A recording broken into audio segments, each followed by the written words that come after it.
Hi, my name is Matthew. I'm 35 years old, and I should have known something was wrong the moment the elevator ignored every floor I pressed and kept descending into levels that didn't officially exist. I had taken night shift jobs before, hospitals, morgues, archives no one visits, but nothing about the Calderon Forensic Institute ever felt normal. When they hired me as an after-hours archivist, the contract was thin and strangely specific. Organize physical records, report any anomalies, never enter restricted areas without authorization. Restricted areas weren't labeled. That should have been my first warning. The elevator shuddered once, soft, almost apologetic, before stopping with a hiss. A chime sounded overhead, but the panel showed no number. Just a blank, pulsing square of light, like the machine was thinking instead of displaying a floor. When the doors opened, cold air rolled in, sharp enough to sting my eyes. The corridor outside wasn't on any blueprint I'd studied. Beige walls peeling slightly, with stains shaped like hands dragged downward. The overhead lights hummed at a frequency that made my molars ache, and scattered along the walls were patient charts pinned loosely, each one stamped with the same handwritten note in red pen, 333. I checked my phone out of instinct. Battery full, no signal. My reflection in the dark screen looked distorted, stretched slightly at the edges. Stress, I thought. Just stress. But the air felt heavier the deeper I stepped into that hallway, like someone had filled my lungs with old dust. If you're reading this, it means I broke protocol.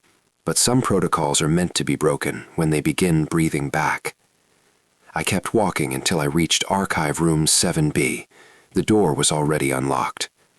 I wasn't supposed to open rooms that weren't logged in my nightly checklist, but the Institute didn't care much about protocol. They cared about results, and I needed the job badly enough not to ask questions. The door creaked open at the slightest push. The room was cramped, dimly lit by a flickering fluorescent bulb that buzzed louder each second I stood beneath it. 5 metal shelves lined the walls, but only one object sat on the central steel table. A red envelope. Thick, unlabeled, warm. I froze, pulse hammering in my ears.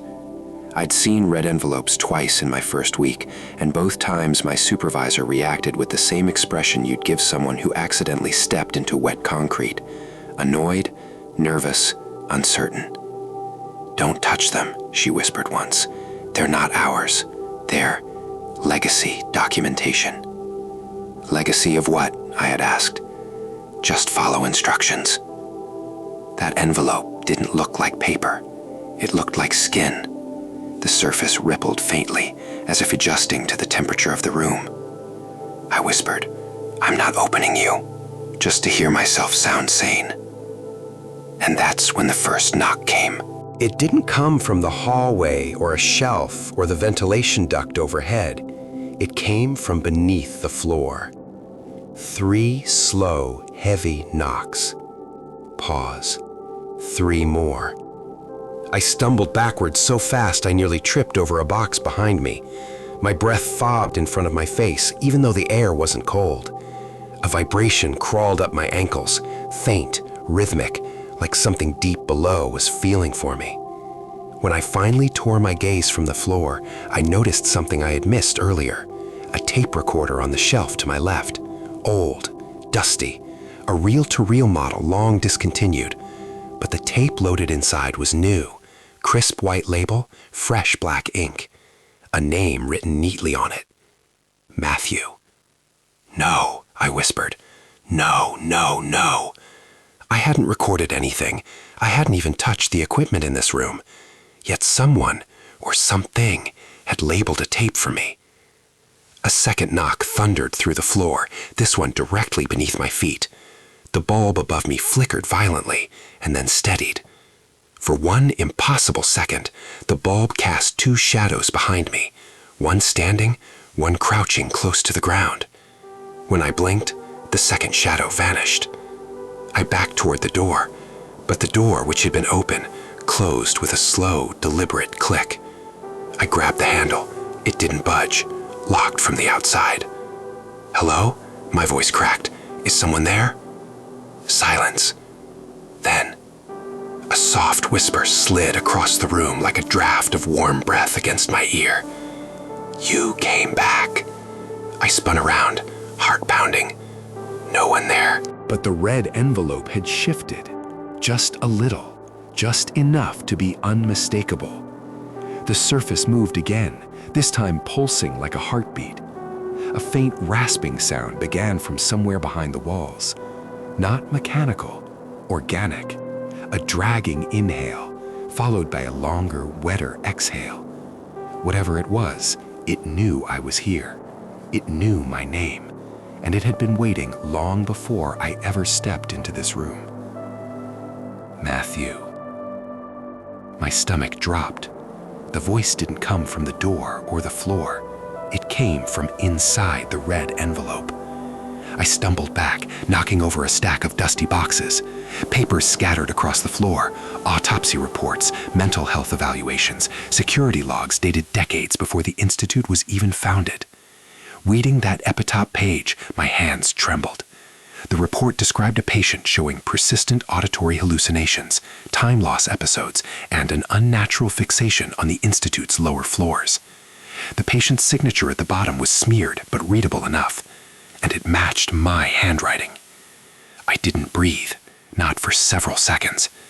The envelope twitched again, harder this time. A shape pressed against the inside of it, 3 finger-like protrusions dragging slowly across the surface, stretching the red material from within. The tape recorder clicked on by itself, reels spinning, though no one had pressed play. A voice, my voice, whispered from the speaker. You shouldn't have come alone. The knocks started again. Beneath me.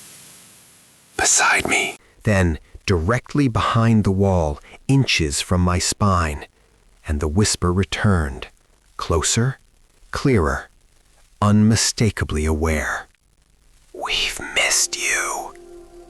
The door behind me stayed shut, its metal vibrating softly as if something on the other side were breathing against it.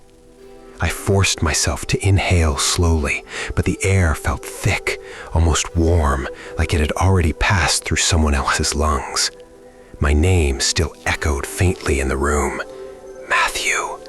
Not fading like normal sound, but clinging to the walls the way humidity clings to glass. I wanted to scream, but the moment I opened my mouth, the fluorescent bulb flickered sharply, as if warning me to stay quiet. I stepped closer to the red envelope, not by choice, but because something about the room made retreat impossible. The floor seemed to tilt subtly toward the table, guiding every step. The heartbeat-like pulse inside the envelope grew louder, sending tiny vibrations up my fingertips even before I touched it. I stopped inches away. My breath trembled. If you can hear this, then you should probably subscribe before I continue. Some stories get darker the closer you follow them. The heartbeat quickened. I reached out, not touching it, not even brushing the surface, just placing my hand close enough to feel a heat radiating from within. Immediately, a soft whimpering sound seeped out. Not a voice, not exactly. More like someone breathing through a throat filled with dust. The sound crawled over my skin, raising every hair on my arms. The tape recorder clicked again, then again, rewinding itself. I backed away fast, nearly tripping over a fallen box, my pulse hammered in my ears. The reel spun violently, then stopped with a jarring snap. The tape began to play. Static crackled first, harsh, uneven, like someone dragging metal across stone. Then my voice emerged, except not my current voice. This one was older, exhausted, almost defeated. Don't read what they left for you. I froze. The recording continued, broken and trembling. And whatever you do, Matthew, don't let them see you move. I held my breath. Then very slowly, I turned my head toward the shelves, because something in the room had noticed me move. The uppermost shelf cast a shadow that didn't belong to any object. It stretched downward, thin as a spine, bending toward me with unnatural precision. When I stepped sideways, just a fraction of an inch, the shadow followed a heartbeat later, lagging like a refraction trapped behind old glass. No, no, no, I whispered. Another knock thundered beneath the floor, this one hard enough to shake dust from the ceiling. The light flickered once more, and during the half-second of darkness, I saw it. A handprint on the inside of the red envelope, pressed outward, fingers long, too long. When the light returned, the handprint slowly withdrew, dragging fingertips across the surface with a wet, stretching sound that made bile climb my throat. I stumbled toward the door and twisted the handle. Still locked. I slammed my shoulder into it. The impact barely reverberated. The Institute's doors weren't built to withstand force. They were built to contain whatever was inside these lower levels. The tape recorder clicked again. Rewind. Play. "You left something down here," my recorded voice said, "and it wants you back." The room grew colder, not a drop in temperature, but a hollowing, a vacuum forming around my ribs, tightening with each exhale until it felt like the air itself was being pulled downward. Then the walls emitted a new sound, a low groaning, like concrete bending under weight. I turned my head toward the vent in the upper corner. Two pale eyes blinked behind the metal slats. I staggered backward, slamming into the table. The red envelope slid toward me as if nudged by invisible fingers. A tiny slit opened along its top edge, releasing a slow exhale of warm, damp air. The scent that followed was faint but unmistakable. Rot. Old rot.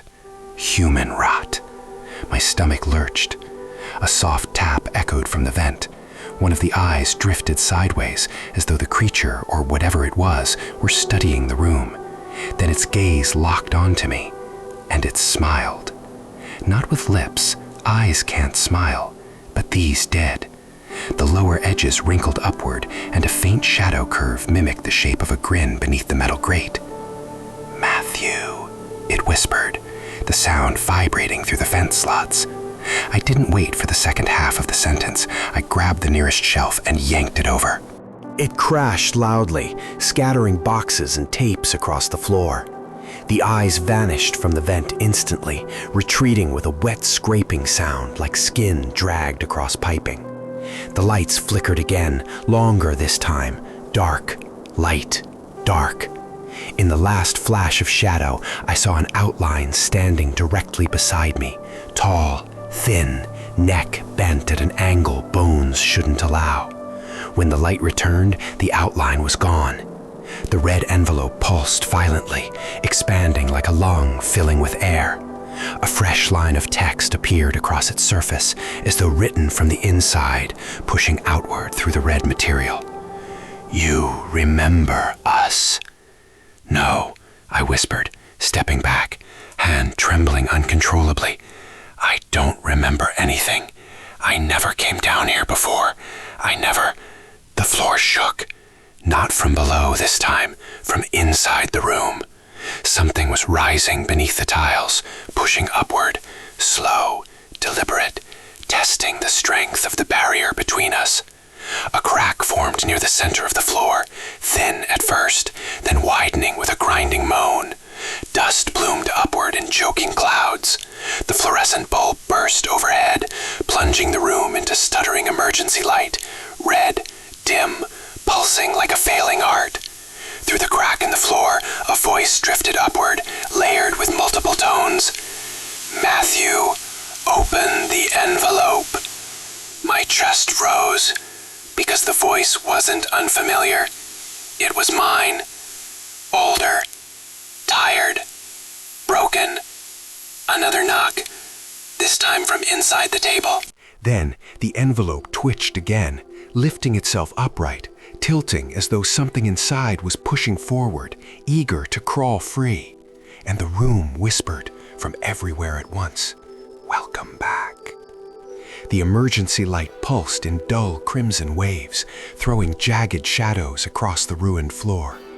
Each flash made the crack beneath my feet widen, groaning like bones slowly pried apart. I stumbled backward, gripping the fallen shelf for balance as dust and fragments of tile trembled loose around my shoes. The red envelope had stopped moving, but only because it was listening, tilted slightly toward the widening crack as if awaiting an answer.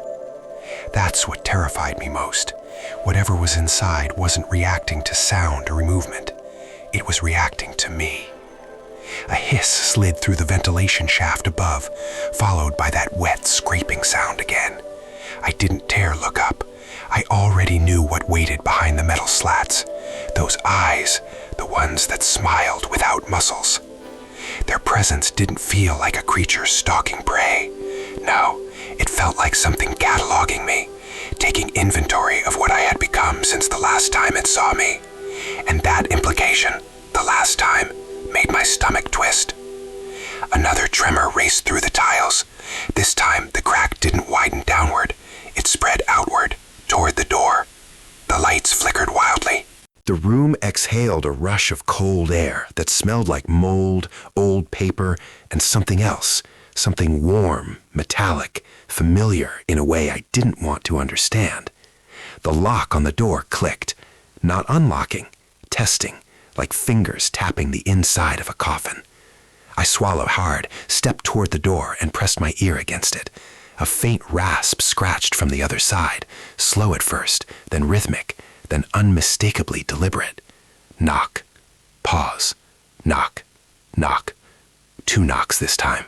Not the pattern from before, not the deep, echoing thuds from the floor. These sounded smaller, closer, human. Hello? My voice cracked like it had aged years in the last hour. Is someone out there? Silence. Then a whisper, pressed tight against the door seam, squeezed through like breath through teeth. Don't turn around. I froze.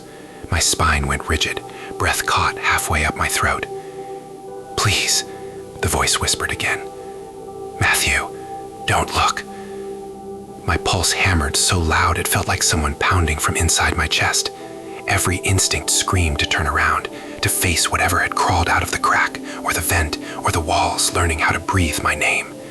But the terror in that whisper, raw, strained, terrified, kept me still. I knew that voice. It was mine. Older, hoarse, half-broken. Tiles shifted behind me. Something dragged across the floor in slow, scraping arcs. Not footsteps. Not even movement. More like a body unfolded itself. After too long in a space too small. The whisper at the door trembled urgently. Don't react. Don't breathe too loud. It doesn't see well yet. Yet. The red envelope fluttered on the table, vibrating like a phone receiving dozens of messages at once. The crack beneath it pulsed faintly with a heartbeat that wasn't mine. Behind me, something rose to its full height. I felt it before I heard it, air moving around a shape that displaced more space than a human body should. A faint wet inhale rattled across the back of my neck, followed by the softest exhale. It was smelling me. Sweat gathered instantly across my skin. The whisper behind the door was frantic now, barely audible. Matthew, listen to me. There isn't much time. It doesn't kill. It doesn't need to. It copies. It learns. It takes whatever you won't remember losing. The shape behind me leaned closer. A rotten warmth brushed the nape of my neck. My knees nearly gave out. The whisper continued.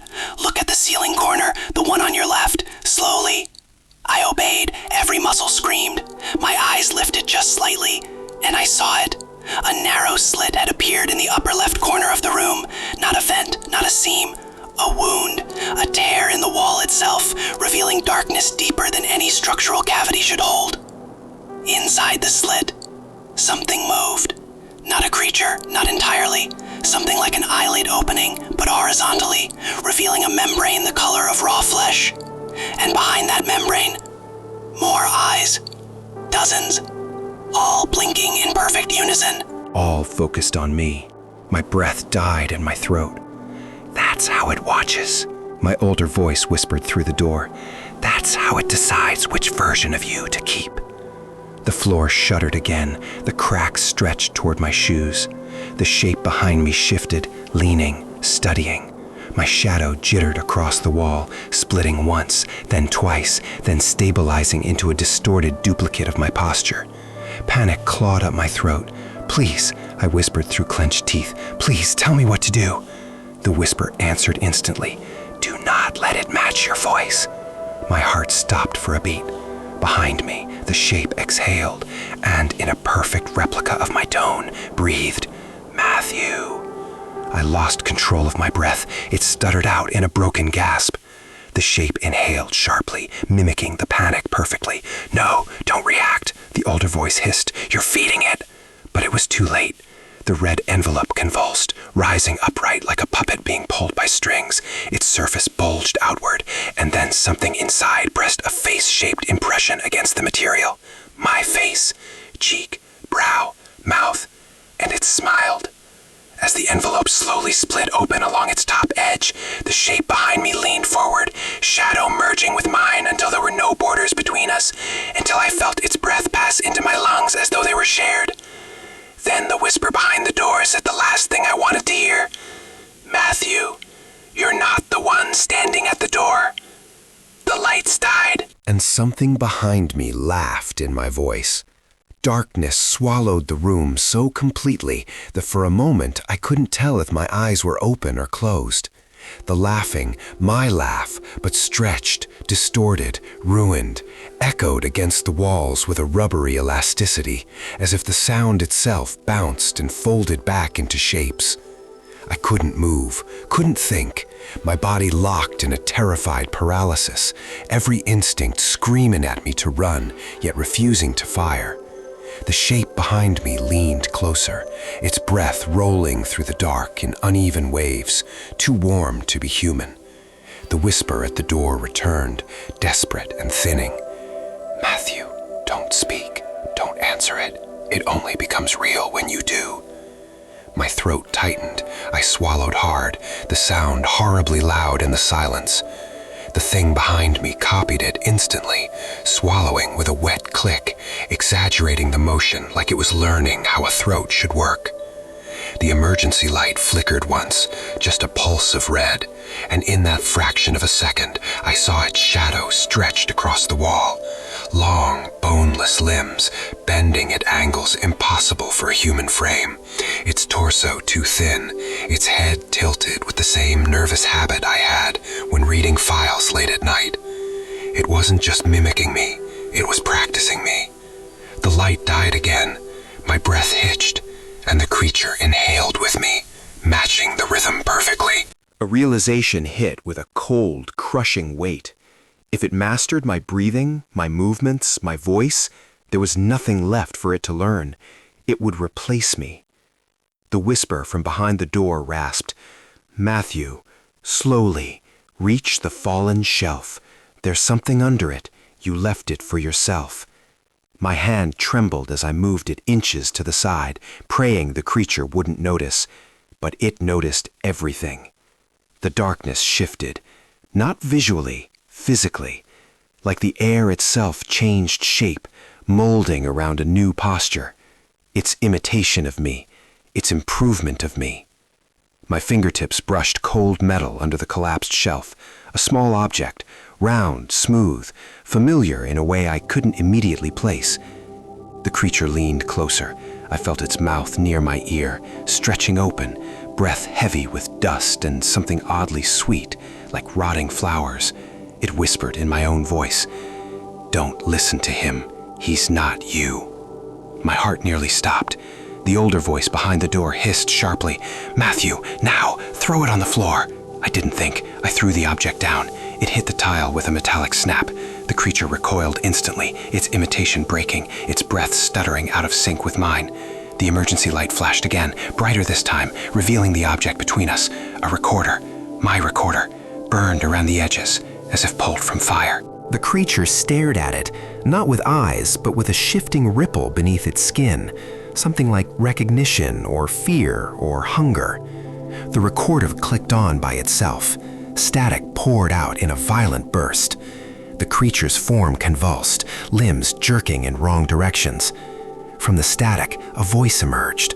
My voice, but younger, calmer, untouched by this nightmare. "Matthew," it said, "don't let it finish copying your breath." The creature shrieked, a raw, scraping howl that tore through the dark. Suddenly, every shadow in the room pulled downward, funneling toward the crack in the floor as though gravity had reversed. The tiles groaned, splitting wider.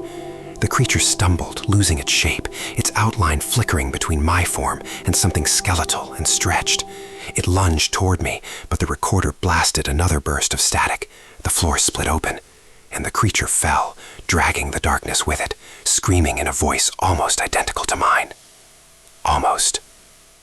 The crack sealed itself. Silence returned. The recorder shut off. I stood alone in the red-stained dark, trembling, no longer sure if I had just saved myself or merely delayed the moment something else took my place.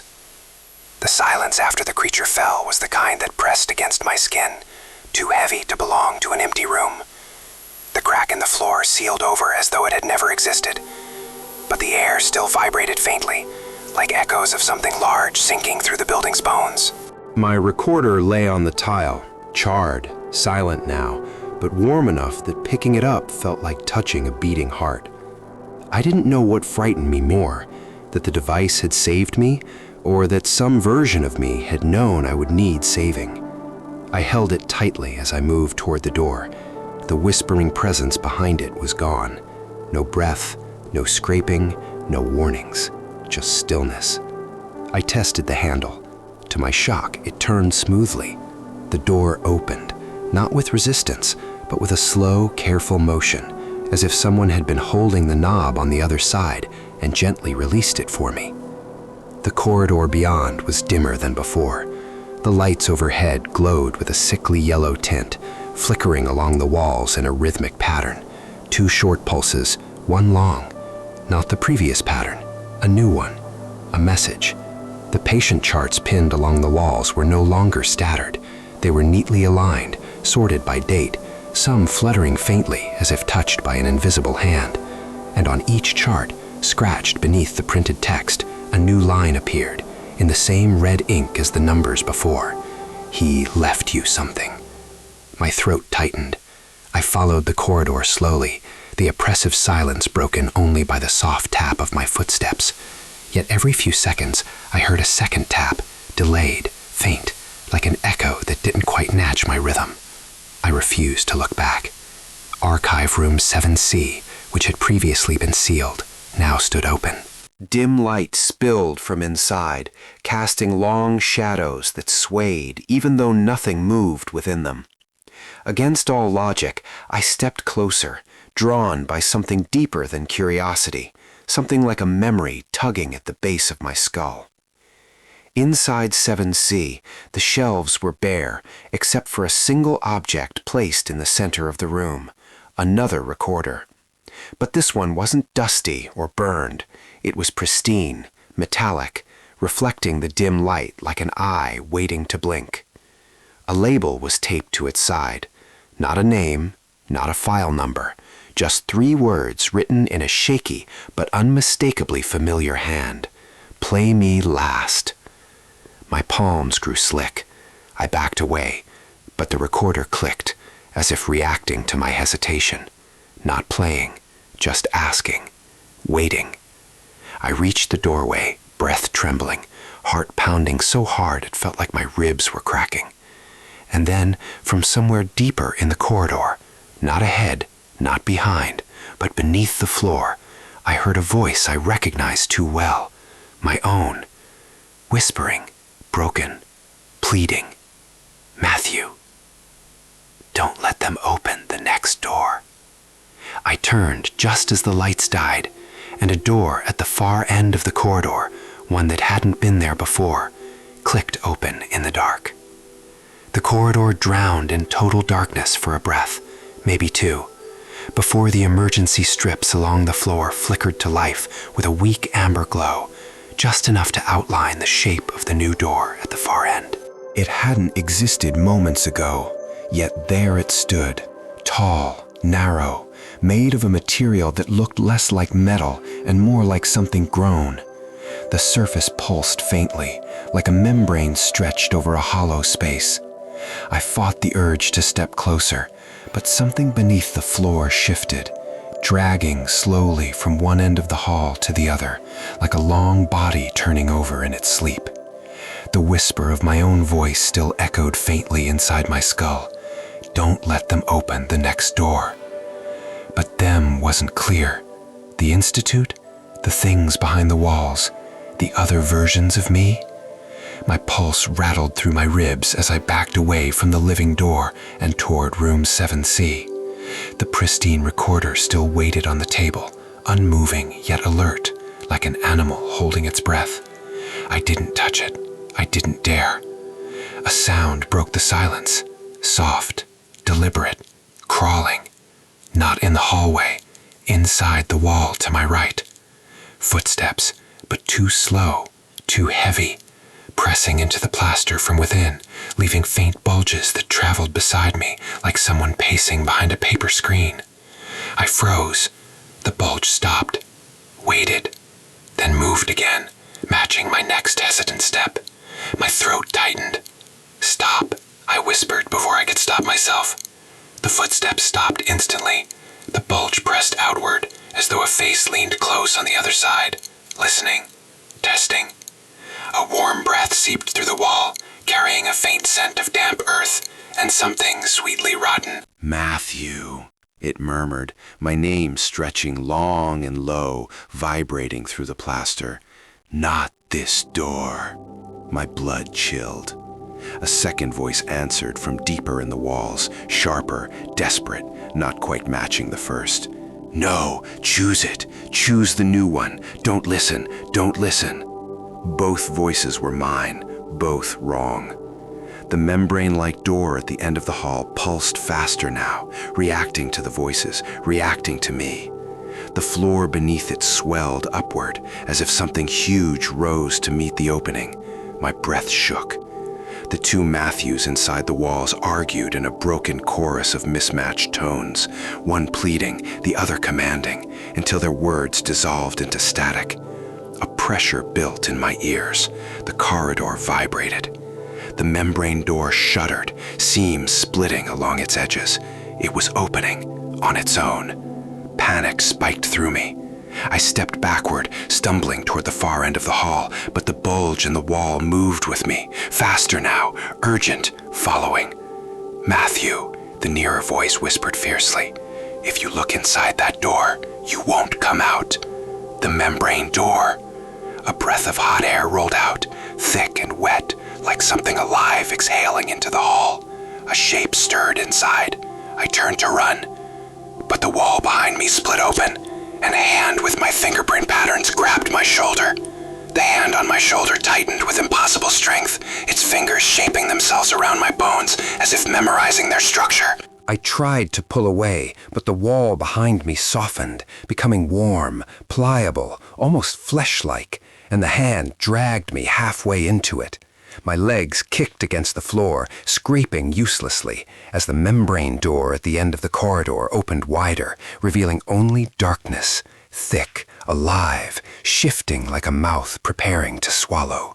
A voice rose from inside it, low and layered, and every layer was my own voice spoken at different ages.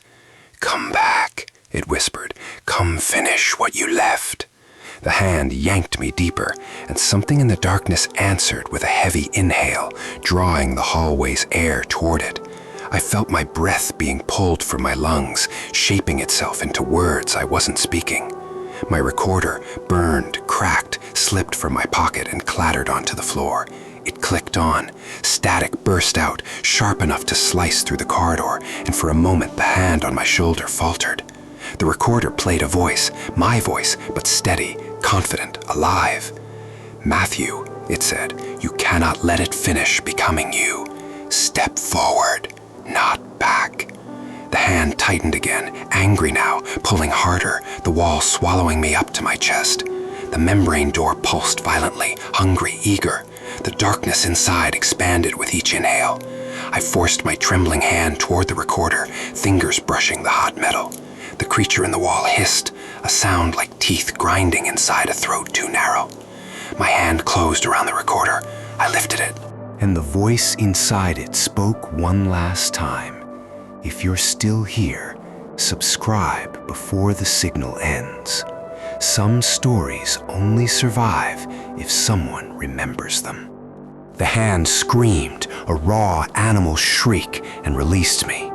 I fell to the floor just as the darkness lunged down the hall, swallowing the space where I had stood. The membrane door slammed shut, sealing the shape inside with a wet thud. The corridor went still. The footsteps in the walls evaporated. Even the air relaxed, as if the building exhaled in relief. I rose slowly, dizzy, shaking, and pocketed the recorder. The hallway lights flickered once, then brightened to their normal sterile glow, as if nothing had ever happened. When I reached the elevator, its doors opened instantly. No descent, no hidden levels, no whispers. Just the familiar hum of machinery waiting to take me back to the world above. As I stepped inside, the lights dimmed slightly. Not malfunctioning, watching. The doors slid shut, and behind me, faint but undeniable, the recorder clicked, on its own. "Matthew," my voice whispered inside the elevator. "You didn't close the right door." The elevator began to rise, and something rose with me.